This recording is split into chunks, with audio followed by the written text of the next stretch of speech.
Are you ready to unlock the secrets of brand innovation? Here you'll discover unexpected ways to make your brand soar in value. Get ready for inspiring stories, actionable tips, and insights you'll need to build your brand and learn an entirely new way to fly. This is the Hummingbird Effect. And now your host, Wendy Coulter. Hi, I'm Wendy Coulter, and I help CEOs unlock the hidden power of their brands.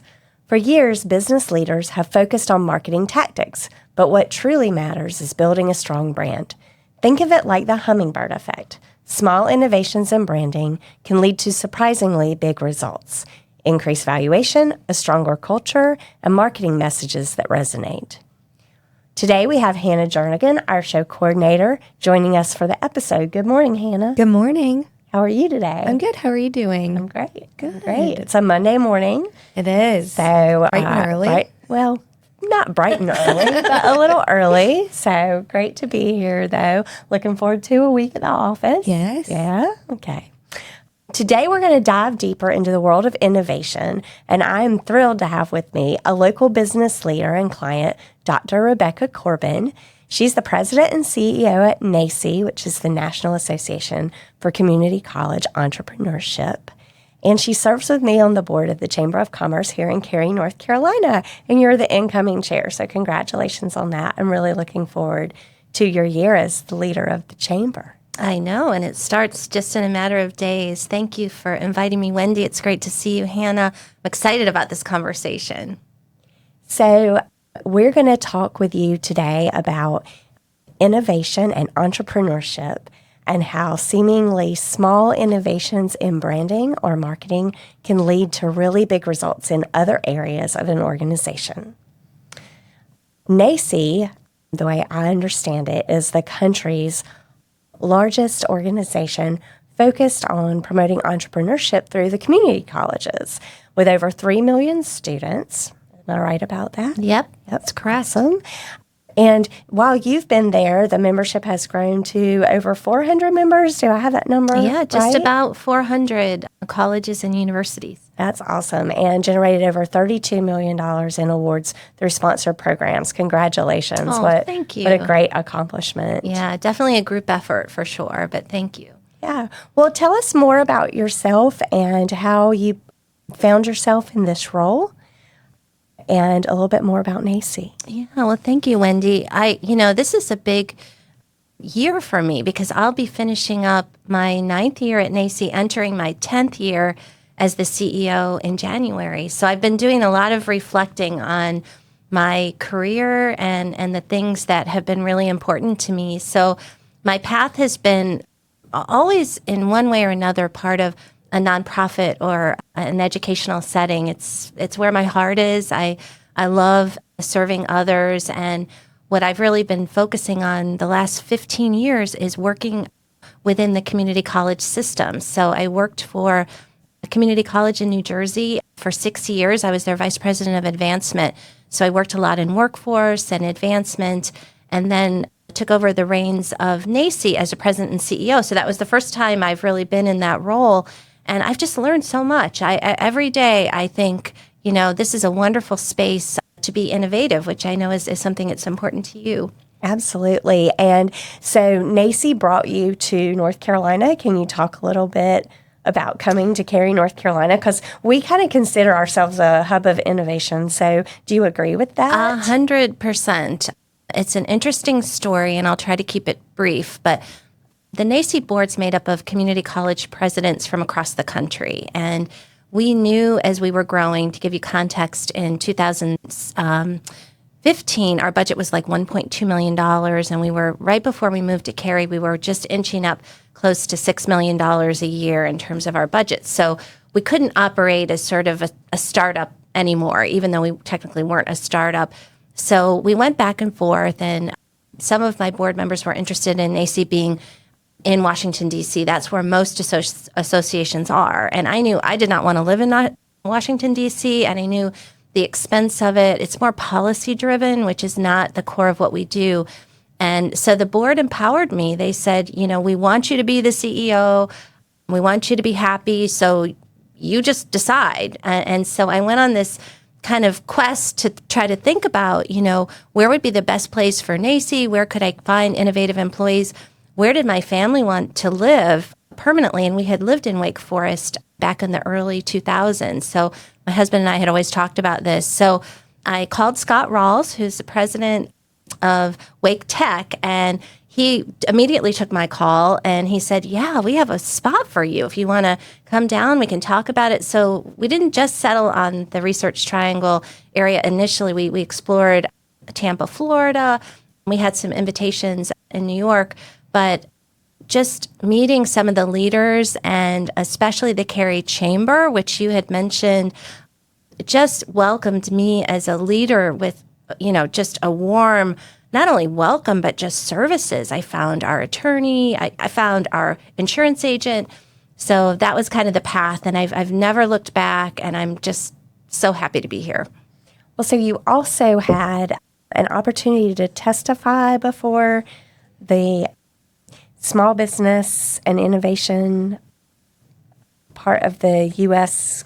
Congressional Committee or something like that. Can you tell me a little bit about that? For those who may not be aware, you have to officially get invited. So I had to spend some time. I had some help from a colleague prepare remarks that were entered into the congressional record. So it was really all about how important small business is to regenerating the economy, because a couple of years ago, as we all know, we were coming out of COVID. So it was just such a warm reception. It was, honestly, I was scared to death. I don't think it came through in my performance. I hope it didn't.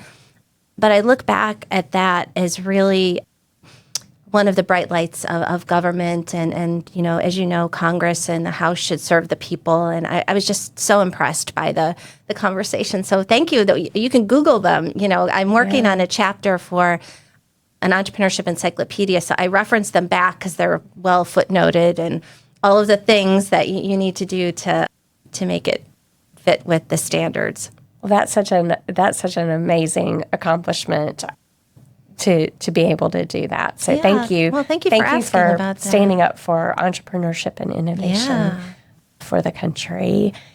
So you really do work in an innovative space, and we've worked together in that capacity. And what I love about that is that's what the Hummingbird Effect is really about, is how little innovative tweaks along the way can make a really big impact on an organization. And so let's talk a little bit about how that has come to play for you. But before I do that, I want to ask you a kind of different kind of question, just an icebreaker kind of question to get us started around innovation. And that is, if you could invent one gadget or one thing that would make your life as an innovator easier, what would it be? I love that question. And full disclosure, you gave me a heads up. You were going to ask it. I only had like 15 minutes to think about it. But I think innovation, the space of innovation, requires us to be able to pivot and sort of lean into things that can be of discomfort. So I think of what you talked about with Hummingbird and the Hummingbird Effect. And I've loved working with you all and how you've helped me, you've helped our staff.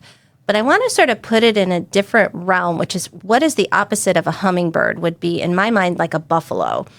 So that's going to be my innovative. It'll make sense in a second. But a really good friend of mine, who's also a CEO of a growing company in the Philadelphia area, talks about the buffalo effect in terms of leaning into discomfort. And if you know the stories, or the abbreviated version is, if there's a storm, what buffaloes would do is counterintuitive. They go into the storm. A cow does the opposite. They run away from the storm. So it lasts so much longer. And so the buffalo knows that if it runs in and confronts things. And so my innovative tweak would be, I think it's human nature for many leaders, and I'll put myself in that case, if we had sort of a buffalo meter, because, anytime you're sort of wrestling with something, it could be a personnel challenge, it could be a customer challenge, it could be a revenue opportunity, even something really amazing.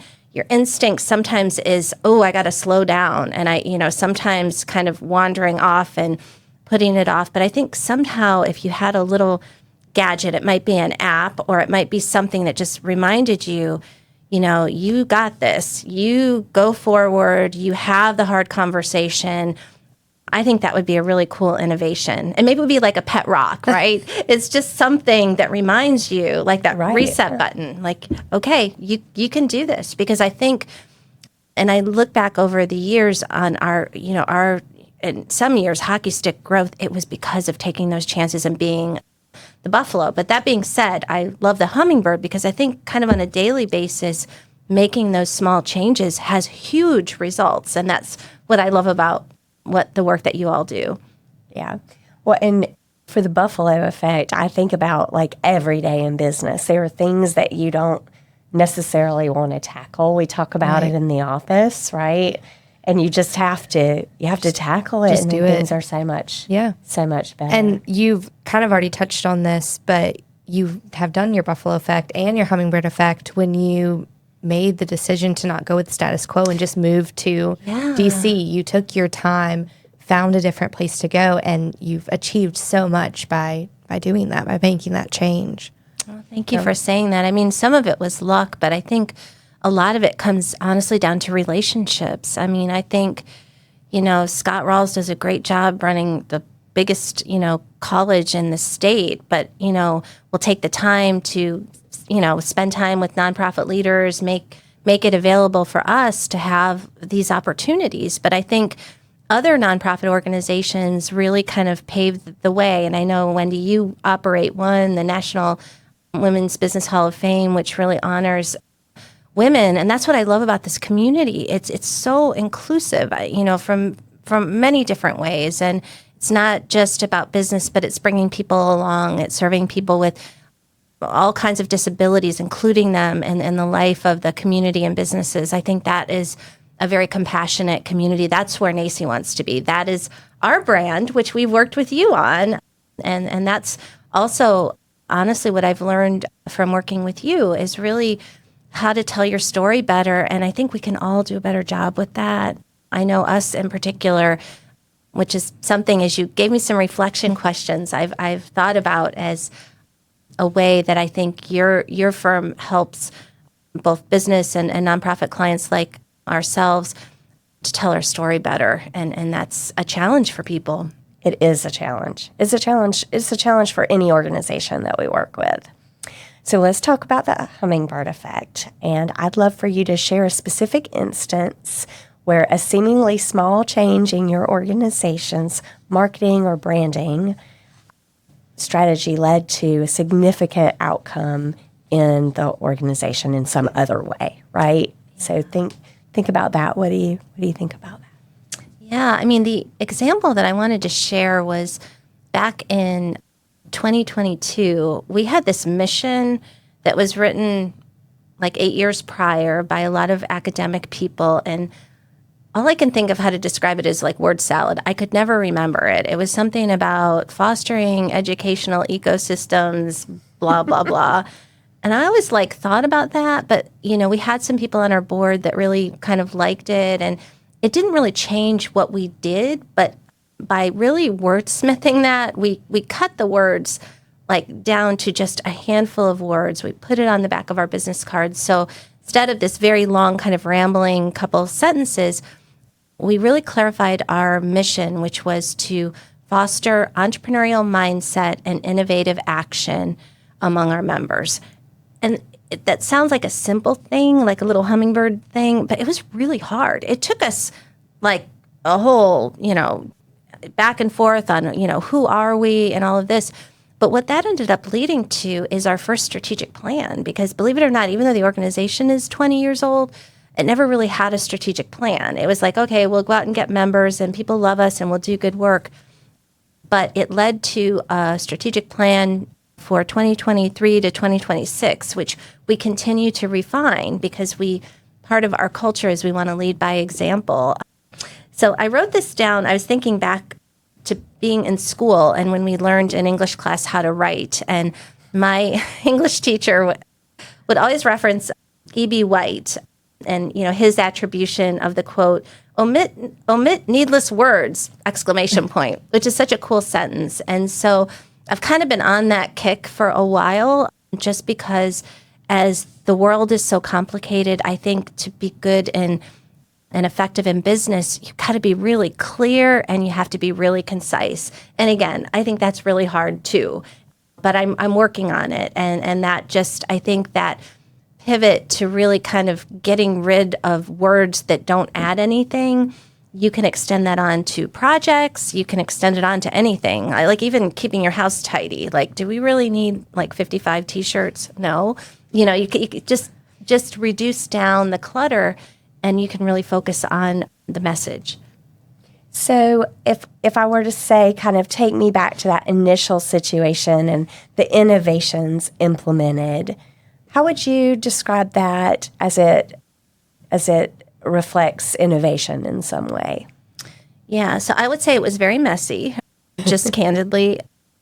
But I think what it caused us to do is to look at all of the projects and all of the things we were doing and try to think from an innovative standpoint, how can we do this, you know, more effectively, less expensively, you know, but in areas where we need to invest the money to get the outcome.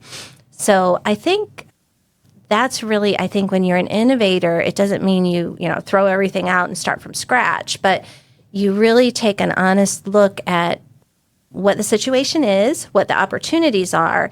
So the way I think of entrepreneurial mindset and innovative action working together is really you first have to have the mindset to look at your assets, to carefully evaluate who do you want to partner with, what kind of risk you're willing to assume, you know, do a little bit of research. And then once you've kind of really adopted that entrepreneurial mindset, you begin to take action. And so even in the example that I gave about the mission, I just didn't sit down at my desk and rewrite it and email it to people. Like I involve them in the process, that's the messy part, because people are attached to logos, they're attached to missions, they're attached to legacy, even if it's not that great.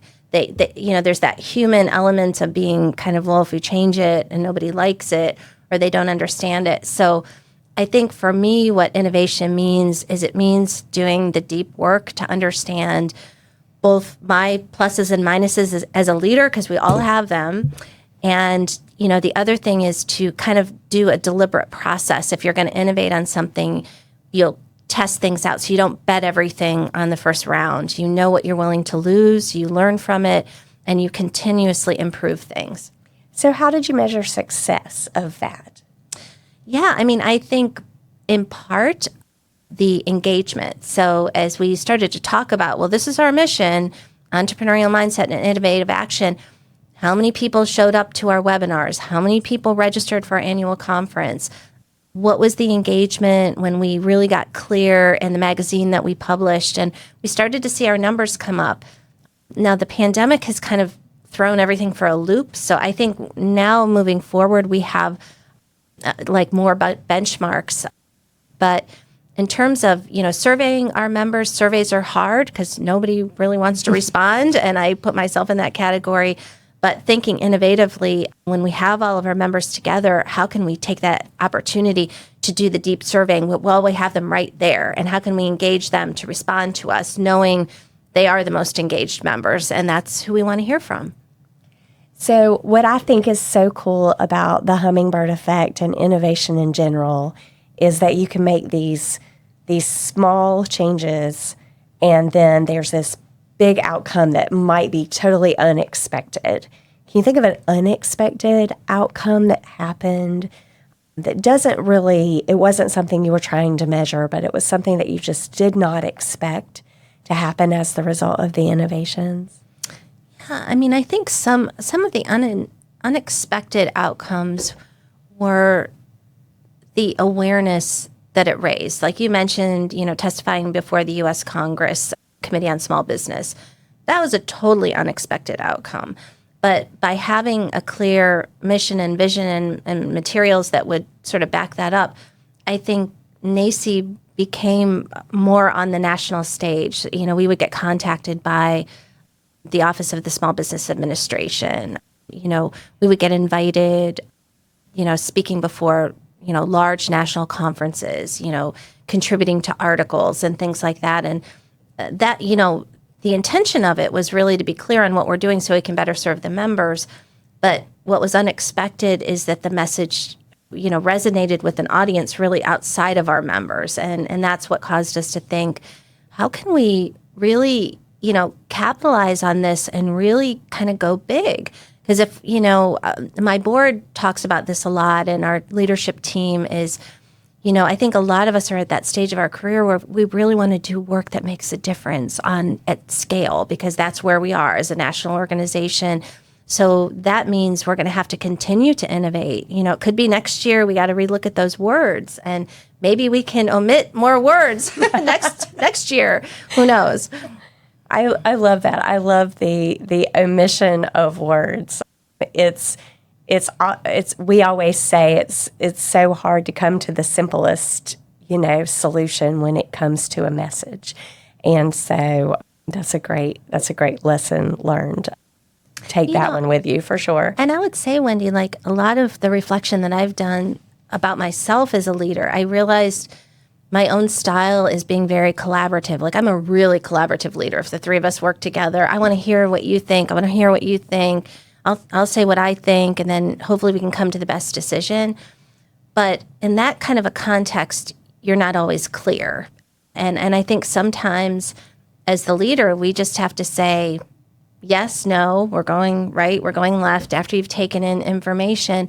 And I realized, somewhat the hard way, sometimes the way I would communicate with people was more trying to pull out the best in them and trying to kind of meet them where they are. And running a larger organization, or a growing organization, I should say, sometimes you've got to give like really hard feedback, the buffalo effect, right? There's going to be blowback. But you have to be, and I'm saying this to myself and anyone who might be listening, even if you are a collaborative, empathetic person, the best thing you can do for other people is give them very direct feedback. So that's been sort of my own personal innovation that I've been working on in 2024. That's awesome. That's awesome. Hey listeners, if you're enjoying the Hummingbird Effect, there's a special treat just for you. The team has put together a free downloadable resource that maps out 20 reasons why having a branding strategy is essential for your business. It's packed with valuable insights that help you understand the power of effective branding. Don't miss out. Download it now by visiting the website hummingbird-creative.com or checking the link in the show notes. How do you feel like you've learned from this Hummingbird Effect that you've been talking about today? What things have you learned? Well, I think I saw a hummingbird over the weekend, by the way. My beautiful house in the wooded area of this beautiful place. I see hummingbirds as interesting because they're beautiful and they kind of pop out of nowhere. So life is filled with surprises. And I think sometimes if you don't take action, first of all, you got to be looking out the window or you're never going to see one, because they're little and they buzz in and they buzz out.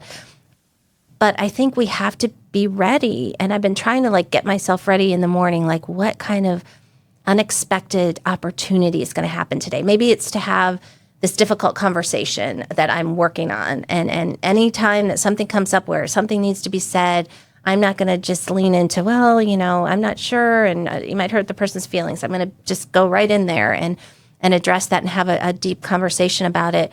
But I think, big successes oftentimes come from very small little changes. I mean, I think about toothpaste, the adoption of toothpaste. Have you ever looked at that? In the early 1920s, people, believe it or not, did not brush their teeth. And they tried a campaign saying, you could literally die from a toothache because your tooth gets infected, it goes into your lungs, and it can kill you. And so they tried that approach. Well, that didn't really work. So they came up with these jingles, and they wanted to have a white, bright smile. And that's what caused the change. And now you think, especially people in other countries are like, Americans are obsessed with their teeth. They all have to be white and straight. And I think in our own world and our own, organizations, there are little things that we can do that can make a tremendous difference. I know that with NACCE. Another example I can think of is we got invited to write a book a couple of years ago And so that was like, I was like, oh, that won't be that hard. Well, it was very hard. I don't, I that's a whole other podcast. But anyway, by saying yes to something and really, slowly every day thinking about who can I involve in the project can make a big difference. I hope people think about the Hummingbird and realize that, they are out there, but you have to look for them and you have to really seize the moment. Sometimes doing something small makes a big difference. Absolutely. Absolutely. So how do you think, you've mentioned, simplifying a message, and I love white, bright smile, right? Like that's a perfect example of such a simple message that makes a big impact. But how do you feel like you, as an organization, have adapted your branding and marketing as a result of what you've seen happen with these kinds of small tweaks? Yeah, I don't think we're quite there yet. As you know, because you all helped us with this project, we acquired a tech platform at the end of last year through a charitable donation. So it's a wonderful thing, and we're still working on sort of integrating the message, and we're not there yet. That was what I was thinking about last night when I woke up at 1:00 in the morning, is thinking of the clarity, because we're not a tech company. The tech company now is part of a nonprofit. But how do we say that in such a way that's simple that people are like, oh, I get it, I understand. And I think as leaders, we have to take that time to sort of sit in the stew a little bit and really think about that and get good input, from other people, seek outside counsel. So I think we've done a good job initially on the NACCE brand. I think we have some work to do, but trying to figure out, how do we describe this tech platform? Is it our flagship tool and resource? And then with our staff, since we've added 4 full-time staff members, how do we make sure that we're all using the same language? We're all saying the same thing when we talk about this thing, because that'll reinforce it, it'll amplify it. So through our email messages, through conversations like this, any articles or speaking that we do, we all have our own style and our own brand, but really thinking about, how do we talk about it and how do we keep the passion going? Because I really think that it's like the sizzle and the steak, right? Like you got to eat. But, it's fun if you eat something that's really delicious and yummy and people are excited about it. And I think, to me, it's also the Hummingbird effect. Like we have to take care of ourselves and our staff as leaders. And if you start to feel like you're losing that sizzle or that excitement, or you stop looking for the hummingbirds, you really have to kind of come to terms with that. And I think if we're all honest, we've all been there at one time or another, because there's just part of work life and community life and family life that's, you just got to get through it. And so I think about that a lot too, is applying it in our own lives as a way to kind of grow and live our best lives. I know for us, Hannah and I worked with you on the Skill Point kind of launch and the PR that was associated with that.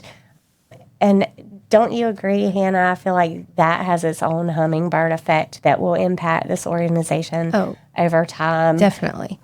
I think, again, from the sense of awareness, I think it can be really, really helpful to have this platform, and we've just got to figure out those simple words. The simple words, right. Yeah. In this fast-paced environment that we're in today, how do you believe that companies and organizations can stay nimble and adaptable enough to capitalize on the hummingbird effects? Oh, wow. That's a big question.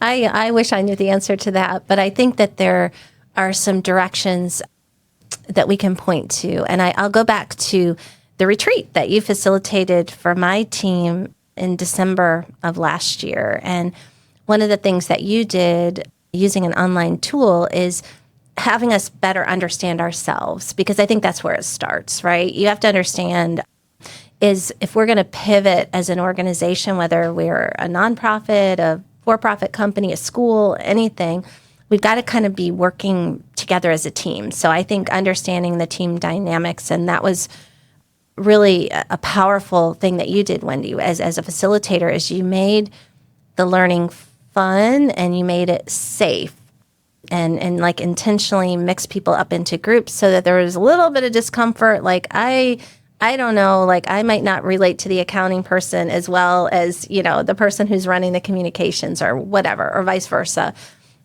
So I think people investing that time, if you haven't ever had a facilitated retreat, I would strongly encourage people to do it. But, get somebody to facilitate that kind of gets the audience. And I think you were absolutely brilliant in the work you did for the staff. In fact, you uncovered some issues that I didn't expect to have to deal with, but they were, it was like unearthing some things that we needed to really address. And I thought that was really powerful, and the staff still talk about it. So I think sometimes those little things, but sometimes you've got to make an investment in those things, and you don't sometimes know what the outcome would be. It could be, sometimes people have retreats and it's like, oh, that was nice. But I'm a big believer in that, you start with yourself, you work on the team, you don't try to change everything. It's like if you've ever helped an older family member, somebody like that, clean out a house, that is so overwhelming. But what do? You start with the kitchen drawer, you start with a closet, and then you start to get a sense of what's the timeline? How are we gonna do this sort of renovation? And that would be, I think, a hummingbird approach. Yeah.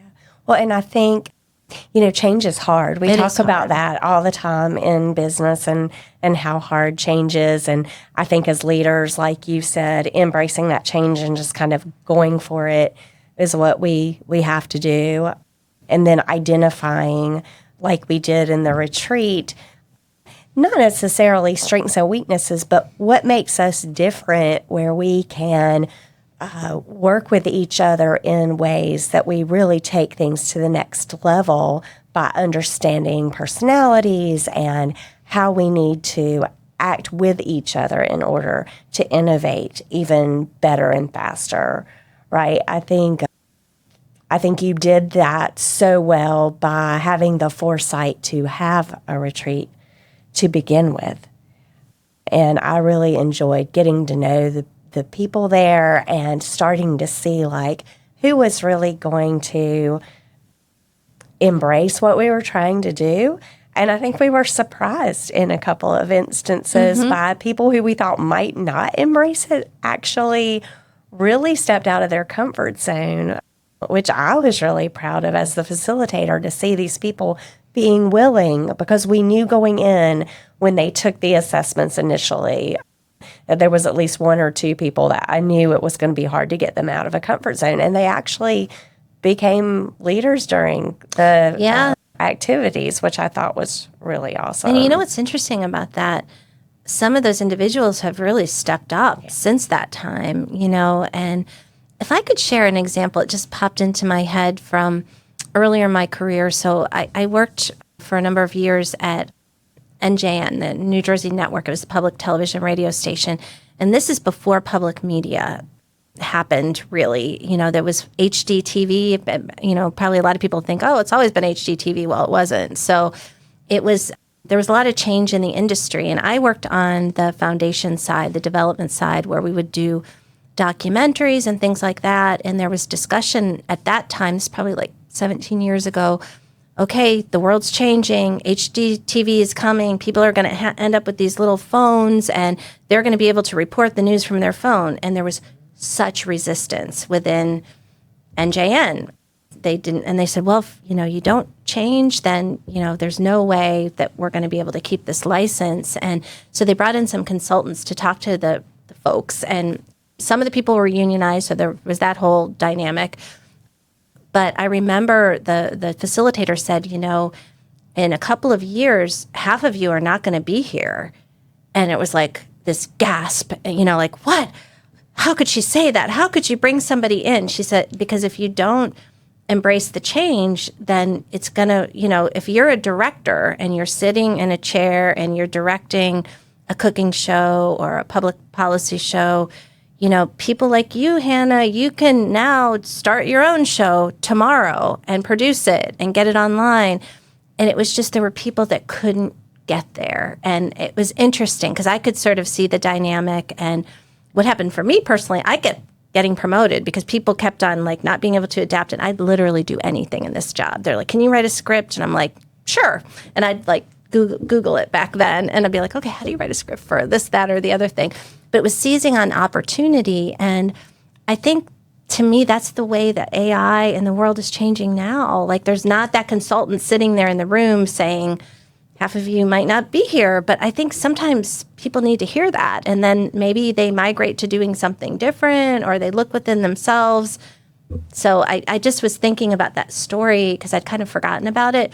But ultimately, working at that station led me to the community college, because there was a very innovative college president that said, wait a minute, students should have more agency. And so we think about our career paths and how, industry changes and sort of the opportunities that we have.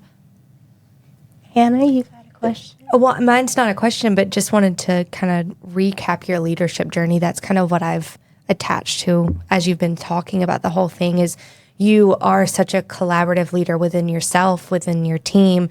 You know when to make the changes, you accept other people's changes, and you're even changing yourself now by going head on, which that sounds like that's not something you've always done. So it really has led into having this retreat and making this change and bringing E.B. White's words in and just cutting some words out have made this huge impact by you just accepting little changes and being a better leader. So that's really awesome to hear. Yeah. Yeah. And I think about you, Hannah. I think my daughter's just a few years younger than you are. I think of all the opportunities that you're going to have. Because I think, and Wendy and I have chatted about this before, just being, a little later in our careers. And, I didn't speak up as much as I should have or could have. I just wasn't conditioned that way.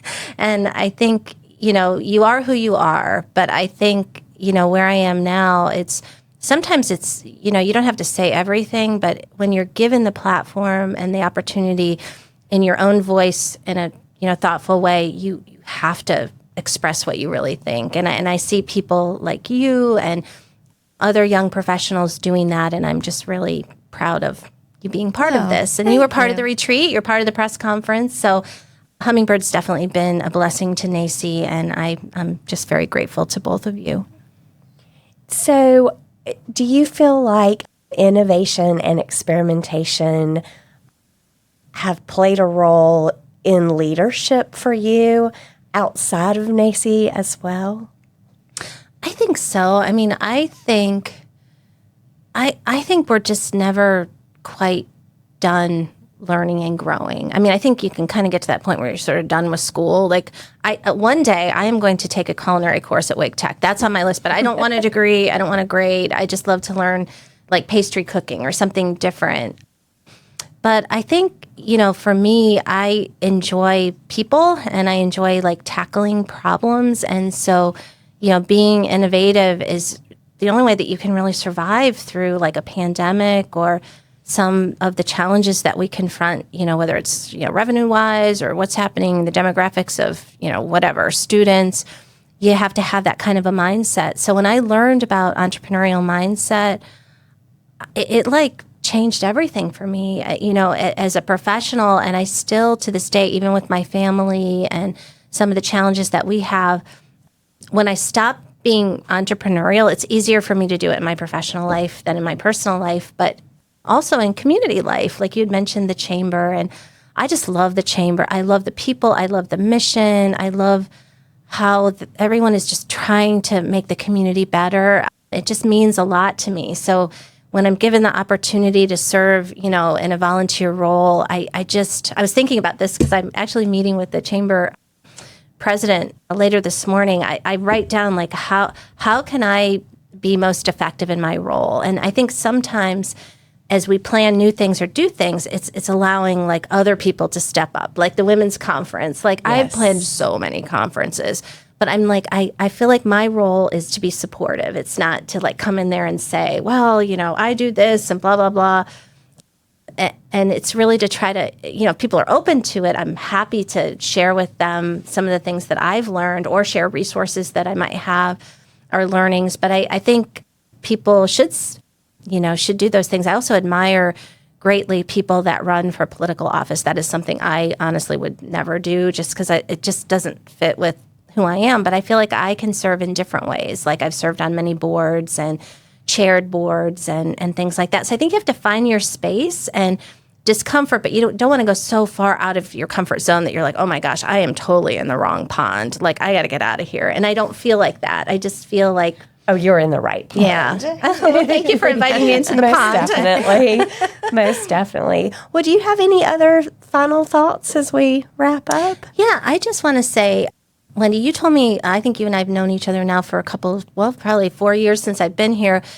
And you always have a word of the year. And I know yours was joy, and you just like embrace it. And my word for this year is gratitude. So I've been listening to different podcasts about the brain. We were talking about, steps. So when I always try to get a lot of steps into, I've been listening to reflections on gratitude, and it really does spark creativity in your brain. So it's like, if you're thinking, oh, I don't want to write a gratitude journal or whatever, it can help you get unstuck, but it really helps activate that entrepreneurial mindset. Because if you can write down a few things every day you're grateful for, it sets your mind in a place of abundance. And so I want to thank you for sharing that practice. So I have to think of a word for next year, but I kind of have gratitude for having you help me get gratitude as part of my world. Oh, well, this has been a fantastic conversation. Thank you so much for being here today. Huge thanks to everyone who's tuning into this fabulous episode. I just always enjoy speaking with you. We have so much fun in our conversations. Your insights on innovation, whether it's around design thinking, because I know we've talked about design thinking and entrepreneurial mindset, really tie into the Hummingbird Effect in such a phenomenal way. So we've really learned a lot from you today, Becky, and I know our listeners did too. If you enjoyed this episode, please consider leaving us a review and sharing it with your friends. We love hearing from you, and it helps us grow the show.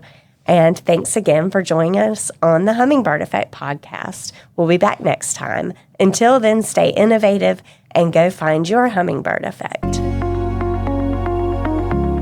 Thanks for listening to the Hummingbird Effect with Wendy Coulter. We hope you found this episode valuable. Please be sure to rate and subscribe wherever you get your podcasts. To learn more or to work with Wendy and her team, go to hummingbird-creative.com.